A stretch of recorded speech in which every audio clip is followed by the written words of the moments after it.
자, 비엔나 협약, CISG 이를 이제 준비를 할 텐데 이게 말씀드린 대로 국제물품 매매 거래는 상이한 상관에서 상이한 법체계 국가 간 거래기 때문에 유엔이 통일적으로 만들고 싶어 했다라는 거예요. 그래서 대륙법계와 영위법계 특성을 담고 있다. 얘를 절충했다라는 거예요. 그 중에 하나를 고르자 그러면 오히려 여기에 좀 더 치중돼 있습니다. 대륙법계. 이 정도만 가정하시면 됩니다. 그리고 CISG는 국제물품 매매 거래에서 계약 문제를 주로 규정한다라고 해서 국제물품 매매 거래에 관한 유엔 협약이라고도 부른다고 했죠. 그래서 이름이 이거 하나, 그리고 비엔나 협약이라고 하나, CISG 하나, 세 가지가 나온다. 이 세 가지를 다 알지 못하면 시험 출제 예를 들어서 일본에는 비엔나 협약이 나오고 이번에는 CISG가 나왔는데 이거를 모르면은 똑같은 협약을 물어보는데도 불구하고 하나는 풀고 하나는 못 맞출 수도 있다라는 거예요. 그렇기 때문에 이거에 대해서 충분히 좀 암기가 필요하다라는 말씀을 드리면서 넘어가도록 할게요. 네, 지금부터 이제 보실 게 CISG의 이제 본격적인 내용, 적용 범위부터 들어가도록 하겠습니다. 그래서 CISG의 이제 내용을 보시게 되면 첫 번째 영업소 요건부터 뭐 두 번째 뭐 직접 적용, 간접 적용 이런 내용이 있는데 이 앞부분의 1조부터 13조의 내용이 뭐 1조가 영업소 요건 이렇게 구성되어 있는 건 아니고 1조부터 13조의 내용을 그냥 한순간에 정리한 게 이 내용이다라고 생각하시면 될 것 같아요. 즉 다시 말해서 1조부터 13조를 각 1조부터 뭐 뜯어서 보시지 마시고 그냥 이 내용만 보셔도 충분하시다라는 말씀을 드리면서 영업소 요건부터 들어가도록 하겠습니다. 자, 이 영업소 요건을 보시기 전에 우리가 항상 인지하고 있어야 되는 거는 CISG의 제목이에요. CISG는 국제물품 매매 거래에 관한 유엔 협약이다라는 거예요. 즉 다시 말하자면은 국제 거래라는 거죠. 서로 다른 나라 간의 거래라는 겁니다. 그렇기 때문에 가장 중요한 개념이 어떻게 보면 얘다라는 거예요. 얘기 때문에 영업소 요건의 첫 번째를 보시게 되면은 CISG는 서로 다른 국가의 영업소를 둔 양 당사자 간의 물품 매매 계약이 적용된다라고 해서 이 국제 물품 매매 계약의 국제를 어떻게 보면 국제성을 띠고 있다라는 겁니다. 이해되시죠? 그래서 얘가 어떻게 보면 가장 중요한 개념이다. 그래서 얘에 대한 이해를 좀 더 한 스푼 더 얹기 위해서 속인주의와 속지주의라는 개념을 좀 뭐 시험에 출제되진 않지만 얘를 좀 아시면 도움이 되도록 될 거예요. 아마 필기 안 하시고 그냥 들으셔도 충분합니다. 자, 말씀을 드리자면은 제가 좋아하는 게 축구인데 제가 좋아하는 축구 선수가 이제 손흥민입니다. 자, 손흥민의 토트넘에서 이제 축구 경기를 계속 뛰면서 주급 몇 억씩을 받잖아요. 어쨌든 돈을 벌잖아요. 그 주급 몇 억을. 근데 이제 손흥민에 대해서 세금을 낼 때 어느 나라의 법을 적용하냐라는 거예요. 즉 손흥민은 어쨌든 영국에서 위치해서 영국에서 돈을 벌고 있기 때문에 영국법에 따라서 그 세법에 따라서 돈을 내라 라는 게 있고, 아니야 손흥민은 어쨌든 대한민국 사람이니까 우리 한국법에 따라야 된다라는 거예요. 그래서 이 법을 적용을 할 때 자기가 있는 위치에 따라서 하는 게 어떻게 보면 속지주의라고 보시면 됩니다. 그래서 영국에서 돈을 번 거니까 영국 세법에 따라 돈을 내야 된다는 게 어떻게 보면 속지주의라고 보시면 돼요. 근데 손흥민은 어쨌든 한국 사람이니까 한국법에 맞게 한국 세법에 맞게 세금을 내야 된다는 게 속인주의라고 보시면 됩니다. 자, 이걸 말씀드리는 게 뭐냐라고 한다면은 이 영업소의 요건에서 가장 중요한 요건의 첫 번째 CISG는 서로 다른 국가 영업소를 둔 양 당사자 간의 매매 계약에 적용된다라고 했잖아요. 즉 다시 말하자면은 이 영업소의 개념 자체가 속지주의라는 겁니다. 즉 그 영업소만 서로 다른 나라에만 위치하고만 있으면 돼요. 즉 다시 말하자면은 양 당사자 얘의 국적은 중요하지 않아요. 그렇기 때문에 속인주의라고는 볼 수는 없다. 이해되시죠? 그렇기 때문에 여기서 가장 중요한 개념 자체는 속지주의로서 얘는 영업소만 서로 다른 나라에만 위치만 하고 있으면 된다라는 거예요. 얘가 당사자가 어느 나라 사람인지 아무런 관련이 없다라는 거예요.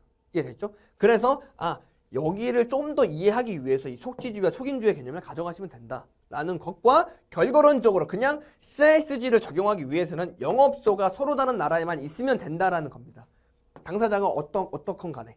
그렇기 때문에 그 밑에 있는 문장에 영업소 이외의 당사자의 국적이 달라야 한다거나 즉 속인주의를 말하죠. 타국으로 물품이 이동되는 부가적인 요건은 요구되지 않는다라는 겁니다. 즉 이 말이 뭐예요? CISG는 영업소만 다르면 된다라는 겁니다. 이해되시죠? 근데 예를 들어서 A와 B 간의 거래를 합니다. 그래서 A는 한국에 위치해 있고 B도 한국에 위치해 있어요. 왜냐? 그냥 A가 B랑 거래를 할 때 계약서나 이런 거 전반적으로 다 봤을 때 계약 체결 시까지 딱 봤을 때 얘가 한국에 있다고 딱 느껴지니까 얘는 국내 거래구나 생각을 한 거예요. 누가? A가 당연히 국내 거래겠구나 생각을 했어요. 근데 까고 보니까 얘 영업소가 일본에 있는 거예요. 그럼 뭐가 돼요? 얘가 지금 한국과 일본의 거래니까 국제 매매 거래죠. 그러다 보니까 얘가 CISG가 적용돼야 된다는 거예요. 근데 A의 입장에서는 얘가 당연히 나는 한국에 있을 줄 알았으니까 CISG는 적용을 난 생각도 못했어 라고 주장을 하는 겁니다. 그랬을 때 그러면 CISG를 적용을 해야 되냐 아니면 다른 중거법을 적용해야 되냐라는 건데 그럴 때 어떻게 해야 되냐라고 한다면은 당사자가 즉 A와 B가 서로 다른 국가 영업소를 가지고 있다는 사실 즉 A는 한국에 있고 B가 일본에 있다는 그 사실은 계약 체결 전 또는 계약 체결 시에 당사자 간의 거래나 당사자에 의해 밝혀진 정보로부터 드러나지 않은 경우 즉 다시 말하자면은 A하고 B하고 거래를 하는 데 있어서 B가 진짜 영업소는 일본에 있다는 사실이 계약 체결지나 계약 체결 시에 둘이 왔다 갔다 주고받는 그 내용을 토대해서 드러나지 않는다면 또 얘가 직접 밝히지도 않았다면은 고려되지 않는다. 즉 CISG를 적용하지 않겠다라는 거예요. 이해되시죠? 여기가 이제 왜 들어가냐? A는 당연히 얘가 국내 한국일 거라고 생각하고 국내 거래를 예상을 했잖아요. 그러니까 얘에 대한 신의성시를 준수시키자라는 거예요. 이해되시죠? 그래서 여기에 신의성실에 대한 CISG의 느낌이 이제 좀 반영되어 있는 것이다 라는 겁니다. 그래서 이 신의성실을 굉장히 중요시합니다. CISG에서는. 그렇기 때문에 A가 만약에 얘가 B가 이제 한국인 줄 알았다면 드러나지 않는 상태라면 CISG 적용하지 않는다라는 겁니다. 이해되시죠? 그래서 시험에 출제되지는 않았지만 그냥 이렇게 흘러가는구나. CISG는 신의성실을 중시하는구나라만 가져가시면 될 것 같아요. 그리고 추가적으로 둘 이상의 영업소를 가지고 있는 경우에는 계약 체결이나 체결 전이나 체결 시에 알려진 영업소나 그리고 계약 이행과 가장 밀접한 관련이 있는 곳이 그 장소가 영업소라는 거죠. 즉 실제 영업하고 있는 장소가 그거라는 거죠. 영업소가 만약에 안 가지고 있다라고 한다면은 상거소, 살고 있는 곳을 영업소로 본다라는 겁니다. 실제 거주하는 곳을. 그래서 영업소 요건에서 함께 다뤘는데 실질적으로 계속적으로 반복적으로 봐야 되는 거는 이 부분이다라는 거예요. 이 부분이기 때문에 여기에 그냥 속지만 적으시고 얘가 속이는 아니라는 거를 적으심으로써 국적이 달라지는 이런 요건은 필요하지 않구나. 그리고 얘는 그냥 추가적으로 한번 읽으시면 된다. 왜? 7일 동안 시험에 출제되진 않았다. 하지만 어찌됐든 굳이 만약에 공부를 해야 된다라면 CISG 공부를 해야 된다라면 이 CISG 적용 범위와 총칙을 공부를 해야 되기 때문에 좀 정리를 한 것이다라고 생각하시면 될 것 같아요. 이해되시죠? 다음은 이제 직접 적용과 간접 적용인 건데 이 직접 적용이라는 말은 뭐냐라고 한다면은 어찌됐든 지금 CISG 비엔나 협약 그 국제 물품 매매 계약이라는 유엔 협약을 어쨌든 제정을 했잖아요. 제정을 했다면은 얘를 진짜 써야 할 때를 국가들이 있을 거 아니에요. 그 국가들은 우리 뭐라고 부르겠어요? 체약국이라고 부르겠죠. 이 협약을 쓰겠다고 말한 그 체약국. 이 체약국과 비체약국이 어쨌든 있을 거 아니에요. 이렇게 구분되어 있을 때 그럼 CISG는 어떻게 적용되냐라는 거예요. 자, 그럼 예를 들어서 체약국 간의 거래다라고 한다면은 당연히 CISG를 체결하겠다는 CISG 그리고 CISG를 체결하겠다는 게 체약국. 그러니까 체약국과 체약국 간이면은 당연히 CISG가 적용을 하겠죠. 이 체약국과 체약국, 체 플러스 체 형태를 직접 적용이라고 해요. 이해됐죠? 그래서 CISG는 계약 당사자의 영업소가 존재하는 다른 두 국가 모두 체약국인 경우에는 직접 적용된다. 그래서 한 개국만 체약국인 경우는 직접 적용되지 않는다라고 해서 직접 적용이라는 말은 이 제정된 이 CISG를 어쨌든 적용을 하겠다라고 말한 이 체약국 간의 거래라고 보시면 됩니다. 즉 다시 말하자면 직접 적용은 케이스는 이거 하나예요. 체약국 플러스 체약국일 때. 그럴 때는 당연히 CISG가 당연히 적용되겠죠. 둘 다 적용하기로 약속한 국가니까. 이해되시죠? 근데 이제 간접 적용이 이제 문제가 되는 거죠. 간접 적용이 뭐냐? 예를 들어서 체약국과 비체약국가 간의 거래가 있어진다. 라고 하고 아니면은 비채약국가 비채약국가 간의 거래가 있어진다라는 거예요. 자, 채약국가 비채국 간의 거래가 있어진다고 한다면은 사실상 통일되지가 않죠. 그렇기 때문에 어떻게 돼요? 얘 때는 이 둘 중에 하나의 어쨌든 두 나라에서 그 국제사법에 따라 중거법을 결정할 거 아니에요? 어쨌든 이렇게 결과론적으로 둘 중에 하나의 국제사법 규칙을 뚜다닥 봤는데 야 뭐 CSG로 해. 라는 그 중거법 결정이 있다면 그 국제사법 규칙에 의해서 채약국법에 적용되는 즉 CSG를 적용하라는 말이 있다면 국제사법 규칙 속에 그러면은 얘가 간접 적용된다라는 거예요. 그렇기 때문에 비채약국이라도 CSG가 적용될 수 있다라는 겁니다. 이해되겠죠? 예를 들어서 비채약국과 비채약국 간의 거래를 합니다. A와 B하고는 거래를 하는데 얘네 둘 다 비채약국이고요. 근데 예를 들어서 얘가 B 국가의 이제 국제사법 규칙을 뜯어보기로 했는데 국제사법 규칙을 뜯어보니까 예를 들어서 C 국가의 중거법을 따르라라고 돼 있는 거예요. 근데 C 국가의 중거법 보니까 C 국가가 채약국인 거죠. 그럴 때는 C 국가의 중거법에 따라야 되니까 C 국가의 중거법에 CSG를 적용하기 때문에 이 비채국 비채국자라도 이 간접 적용으로 인해서 CSG가 적용될 수 있다라는 겁니다. 물론 이렇게 열심히 말씀을 드렸지만 시험에는 여기 안 나오죠. 그냥 채약국과 비채국 간의 거래 그리고 비채국과 비채국 간의 거래가 간접 적용이다라는 것과 그리고 채약국과 채약국 간의 거래가 직접 적용이다라는 것만 가져가셔도 충분합니다. 이해되셨죠?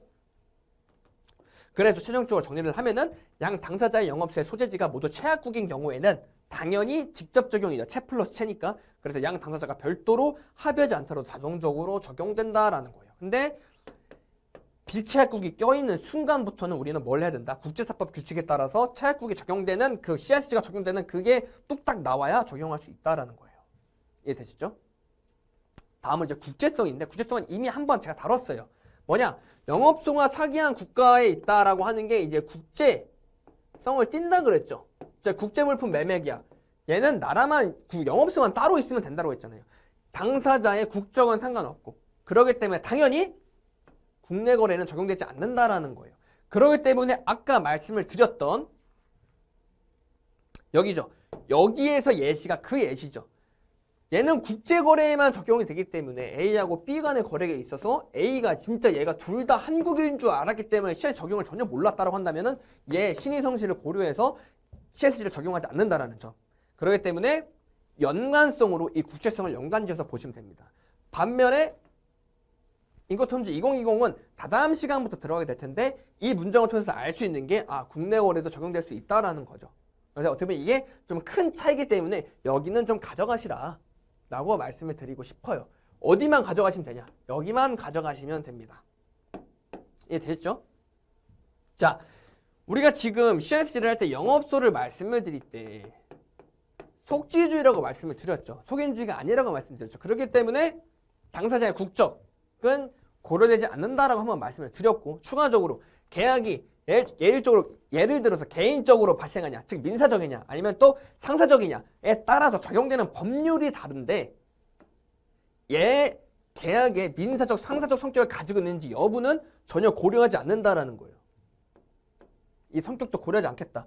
이 법이 어쨌든 우리가 적용될 건 CISG이기 때문에 이해되시죠? 그래서 여기서 중요한 거는 당사자의 국적 그리고 계약의 성격 전혀 고려하지 않는다라는 것이고 그리고 다음에 당사자의 합의가 우선한다라는 건데 양 당사자의 영업소의 소재지가 모두 채약국인 경우 양 당사자의 협약의 적용을 배제하기로 합의한 경우에는 적용이 배제된다라고 했어요. 이거에 대한 얘기를 제가 한 번은 다뤘던 게 뭐냐면 중거법을 제가 말씀을 드릴 때 적용하는 순서가 강행 규정이 첫 번째라고 말씀을 드렸고 그리고 두 번째가 당사자 합의라고 말씀을 드렸죠.